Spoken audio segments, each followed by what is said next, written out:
नमस्कार, जन टीवी देख रहे हैं आप। मैं श्वेता शर्मा आपके साथ। खबरों की शुरुआत से पहले एक नजर डालेंगे अभी की हेडलाइंस पर। विधि विधान के साथ खुले केदारनाथ धाम के कपाट। सेना ने हेलीकॉप्टर से बरसाए फूल। सीएम धामी ने की पीएम के नाम की पहली पूजा। बद्रीनाथ के कल खुलेंगे द्वार।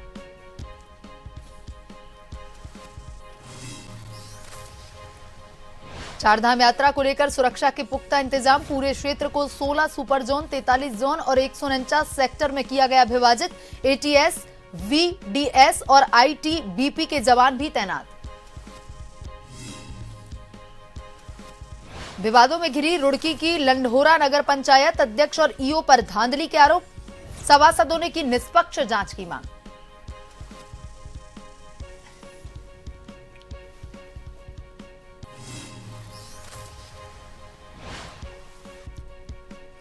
रामनगर में अवैध अतिक्रमण के खिलाफ कार्रवाई। अतिक्रमणकारियों और पालिका टीम के बीच तीखी झड़प। चालान कर जुर्माना भी वसूला।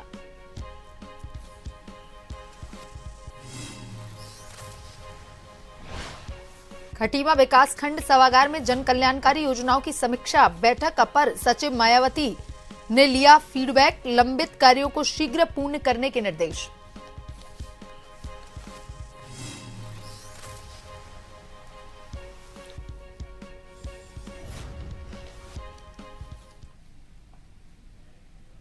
और अब खबरें विस्तार से। केदारनाथ धाम में आज श्रद्धा और भक्ति का अद्भुत संगम देखने को मिला, जब भगवान बाबा केदारनाथ के कपाट विधि विधान के साथ श्रद्धालुओं के लिए खोल दिए गए। और इस पावन अवसर पर उत्तराखंड के मुख्यमंत्री पुष्कर सिंह धामी स्वयं केदारनाथ धाम पहुंचे और पूजा अर्चना में भाग लिया। उन्होंने पूरे वैदिक मंत्रोच्चारण के साथ बाबा केदार की विशेष पूजा की और प्रधानमंत्री नरेंद्र मोदी के नाम से प्रथम पूजा अर्पित की। मुख्यमंत्री ने भगवान भोलेनाथ से प्रदेशवासियों के सुख समृद्धि कल्याण की कामना की। कपाट खुलते ही पूरा धाम हर हर महादेव के जयघोष से गूंज उठा और वातावरण भक्तिमय हो गया। देश विदेश से पहुंचे हजारों श्रद्धालु इस ऐतिहासिक क्षण के साक्षी बने। मुख्यमंत्री धामी ने कहा कि चारधाम उत्तराखंड की आध्यात्मिक पहचान है और राज्य सरकार सुरक्षित, सुगम और व्यवस्थित यात्रा सुनिश्चित करने के लिए पूरी तरह से प्रतिबद्ध है। उन्होंने अधिकारियों को यात्रा मार्ग, स्वास्थ्य सेवा, पेयजल, स्वच्छता और सुरक्षा व्यवस्था को उच्च स्तर पर बनाए रखने के निर्देश दिए। मुख्यमंत्री ने श्रद्धालुओं को शुभकामनाएं देते हुए कहा कि बाबा केदारनाथ का आशीर्वाद सभी पर बना रहे और उत्तराखंड निरंतर प्रगति करे।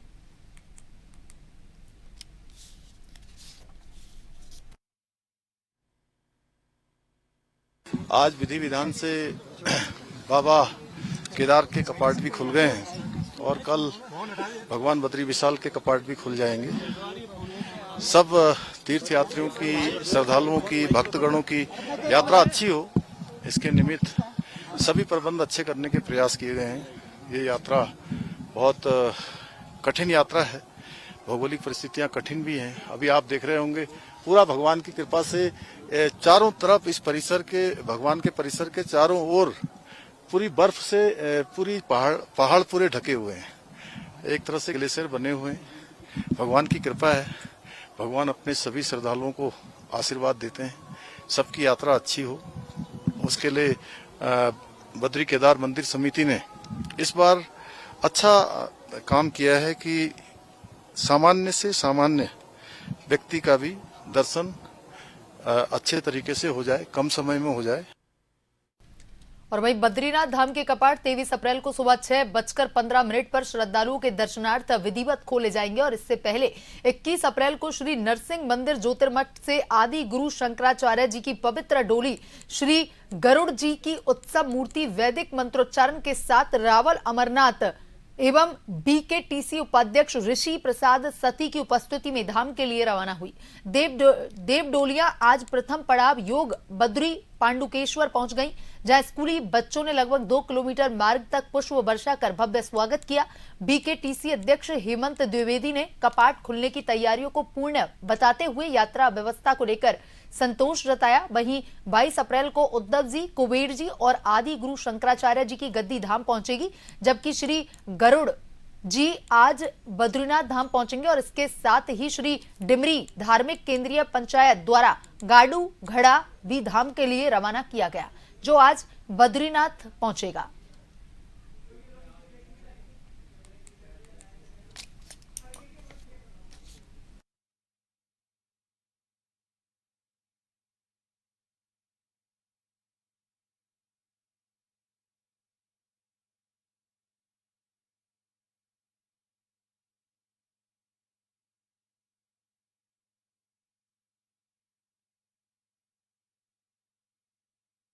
यात्रा सुरक्षा के पुख्ता इंतजाम। यात्रा क्षेत्र को 16 सुपर जोन, 43 जोन और 149 सेक्टर में बांटा गया है।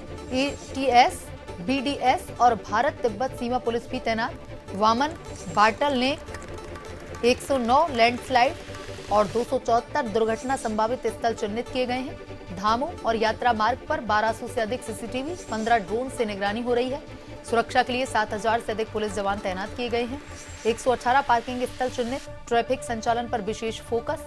यात्रियों को लाइव मोबाइल अलर्ट के जरिए ट्रैफिक और मौसम की जानकारी।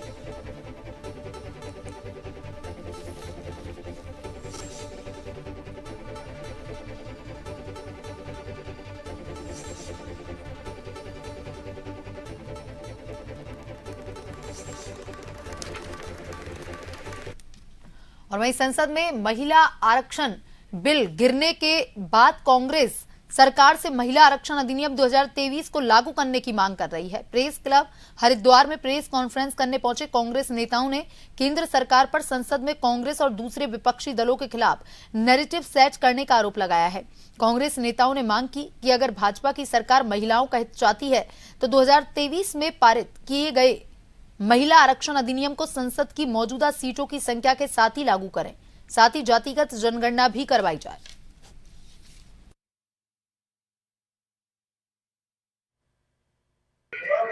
इन्होंने अभी 3 दिन का विशेष सत्र बुलाया और उसमें एक नैरेटिव अखिल भारतीय राष्ट्रीय कांग्रेस और इंडिया गठबंधन के घटक दलों के खिलाफ माहौल बनाने का काम किया, एक प्रोपेगेंडा बनाने का काम किया कि कांग्रेस महिला विरोधी है।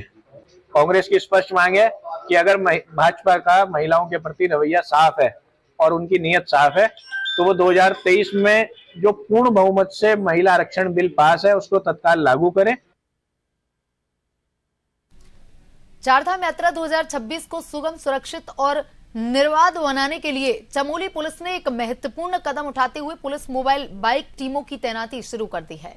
यात्रा मार्गों पर बढ़ते यातायात दबाव, संभावित जाम और कानून व्यवस्था की चुनौतियों को देखते हुए यह पहल की गई और इसी क्रम में जिलाधिकारी चमोली गौरव कुमार और पुलिस अधीक्षक सुरजीत सिंह ने पुलिस मैदान से 24 मोबाइल बाइक टीमों को हरी झंडी दिखा करके यात्रा रूट के लिए रवाना किया। ये टीमें सेक्टर अधिकारियों के साथ मिलकर पूरे यात्रा मार्ग पर सक्रिय रहेंगी और हर मोड़ पर त्वरित सहायता उपलब्ध करवाएंगी। मोबाइल बाइक टीमें विशेष रूप से सक्रिय मार्ग, भूस्खलन प्रभावित क्षेत्र, भीड़भाड़ वाले स्थान लगातार गश्त करेंगी, जिससे यातायात व्यवस्था सुचारू बनी रहे, अपराध पर प्रभावी नियंत्रण सुनिश्चित हो सके।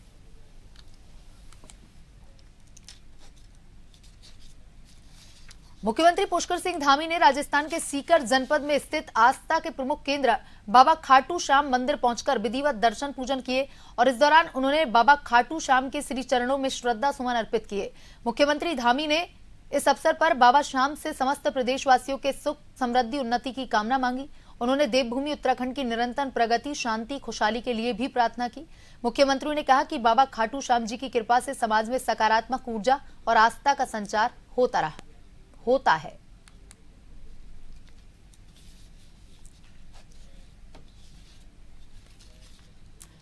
उत्तराखंड के उधम सिंह नगर जनपद के खटीमा विकास खंड सभागार में अपर सचिव मायावती ठकरियाल ने जन कल्याणकारी योजना विकास कार्यों की समीक्षा बैठक में उन्होंने विभिन्न परियोजनाओं की प्रगति रिपोर्ट का जायजा लिया।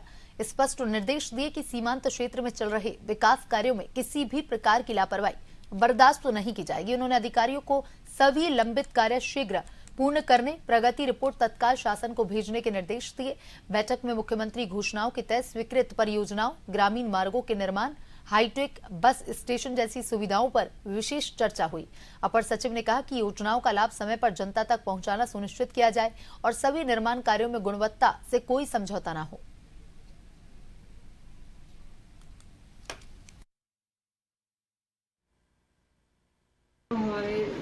हमारी सरकार है, उत्तराखंड सरकार में, इसमें जो भी काम चल रहे हैं, जो भी योजनाएं चल रही हैं, उनमें प्रगति रिपोर्ट हमको देनी है। तो इसके लिए हमको अपर सचिवों को 2-2 ब्लॉक बांट रखे हैं, सभी को आवंटित हुआ है वहाँ से। तो उस ब्लॉक में जाकर हमको देखना है कि जो योजनाएं चल रही हैं उनके लिए धनराशि भी जाती है, वो जनपद स्तर पर या नीचे ब्लॉक स्तर पर उसमें काम कितना हो रहा है।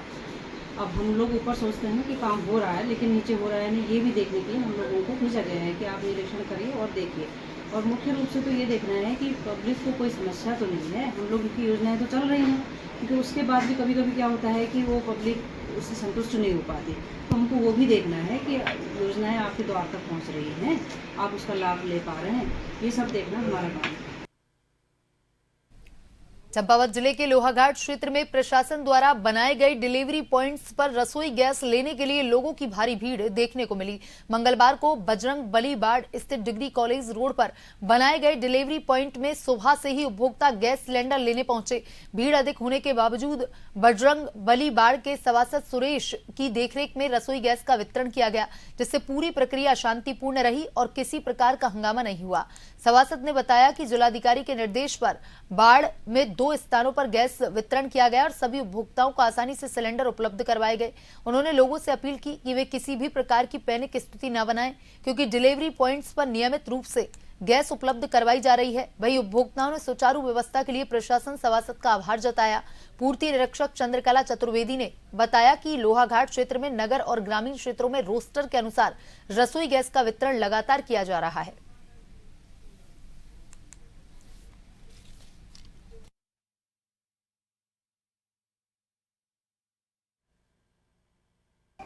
गैस की बुकें हमने जमा करी पहले सभी लोगों से लेके, और सबके नंबर लगा के हमने नंबर वाइज सभी को गैस दी गई और सभी को गैस मिली है, सभी लोग खुश थे। गैस उपलब्ध हमारे जिलाधिकारी महोदय ने जैसा कहा है कि गैस की कोई कमी नहीं है, लोगों में भी कोई नैरेटिव फैलाया जा रहा है कि गैस की कमी है करके, जिस वजह से काफ़ी अव्यवस्थाएं हो रही हैं। तो मेरा लोगों से अपील है कि गैस की जिलाधिकारी महोदय ने कहा है कि गैस की कोई दिक्कत नहीं है, तो हमारे पास वाकई में दिक्कत नहीं है, गैस पर्याप्त मात्रा में आ रही है और लोग जो ये नैरेटिव फैलाया जा रहा है कि गैस की किल्लत है, इससे दूर रहें। गैस लगातार आ रही है और वार्डों में आ रही है। जिलाधिकारी महोदय के निर्देशानुसार जो रोस्टर बना हुआ है उसके अनुसार ही वार्डों में आ रही है और लगातार आ रही है और गैस की अभी कोई कमी नहीं। बढ़िया करके आई, सभासद द्वारा बढ़िया व्यवस्था की गई है और तुरंत जो है आराम से गैस मिल गई है हमें, और सभासद ने व्यवस्था ज़रा बढ़िया की है और इनका बहुत बहुत धन्यवाद है इनका।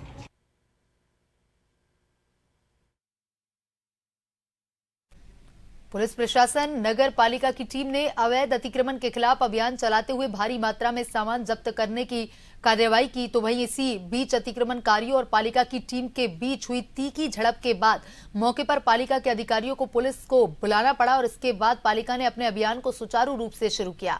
SDM Gopal Singh Chauhan, CO Sumit Pande, ARTO प्रवर्तन ऋषु तिवारी एवं नगर पालिका के अधिशासी अधिकारी आलोक उनियाल द्वारा संयुक्त रूप से अवैध अतिक्रमण के खिलाफ कार्रवाई की गई। प्रशासन की कार्रवाई के बाद इसका असर मुख्य बाजार तक देखने को मिला। अभियान के संबंध में जानकारी देते हुए अधिशासी अधिकारी आलोक उनियाल ने बताया कि गैस गोदाम रोड एवं घास मंडी क्षेत्र में अतिक्रमण के खिलाफ कार्रवाई करते हुए 3 ट्रक से अधिक सामान जब्त करने की कार्रवाई करते हुए कुछ लोगों को चालान कर उनसे जुर्माना वसूला गया।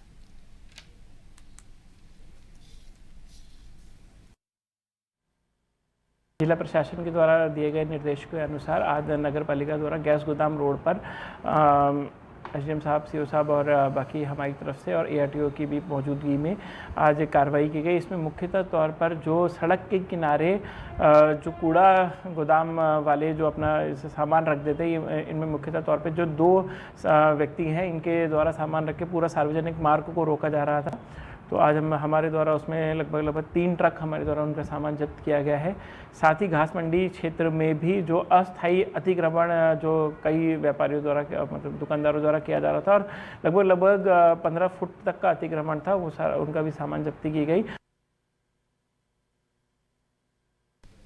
और वही रुड़की की लंढोरा नगर पंचायत एक बार फिर से विवादों में घिरती नजर आ रही है। यहां के 2 सभासदों और 3 सभासद प्रतिनिधियों ने नगर पंचायत अध्यक्ष और अधिशासी अधिकारी पर गंभीर भ्रष्टाचार के आरोप लगाए हैं। आरोप है कि नगर पंचायत में विकास कार्यों के नाम पर बड़े पैमाने पर धांधली की गई है। सभासदों का कहना है कि 2 बोलेरो गाड़ियों की सर्विसिंग के लिए करीब 4 से 5 लाख रुपए का खर्च दिखाया गया, जो सवालों के घेरे में है। और इसके अलावा स्ट्रीट लाइटों की खरीद और मरम्मत में भी अनियमितताओं का आरोप लगाया गया। गया है। इतना ही नहीं, चौक चौराहे पर लगे वाटर कूलरों की रिपेयरिंग में भी गड़बड़ी की बात सामने आई। आरोप है कि सरकारी धन का गलत इस्तेमाल करते हुए पहले से बनी साफ सुथरी सड़कों को उखाड़ करके दोबारा से निर्माण दिखाया गया, जिससे पैसों का दुरुपयोग किया गया। सभासदों ने कहा कि प्रस्ताव हमारी ओर से दिए गए हैं, उन पर कोई ध्यान नहीं दिया जा रहा है और नगर पंचायत अपनी मनमानी कर रहा है। सभासदों ने मामले की निष्पक्ष जांच की मांग करते हुए कहा कि अगर समय रहते कार्रवाई नहीं हुई तो वो आंदोलन का रास्ता अपनाएंगे।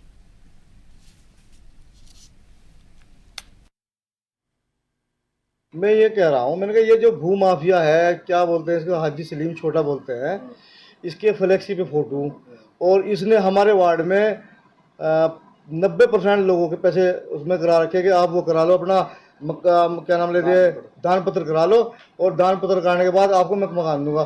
तो गरीब लोगों ने, बेचारों ने वो करा रखा, उनका कोई काम अब तक नहीं हुआ। आरोप ये है कि इनमें स्ट्रीट लाइट की जो मरम्मत है उनमें इन्होंने 2.5 लाख रुपया दिखा रखे हैं, जो वाटर कूलर है उनमें 2.25 लाख दिखा रखे हैं, और जो बोलेरो ना, जो बोलेरो पिकअप है जो कूड़ा उठाती है, उनमें एक में 2.5 लाख है, एक में 2 लाख कुछ है। उनकी सर्विस के लिए कुल पैसे निकाल रखे हैं इन्होंने बिल।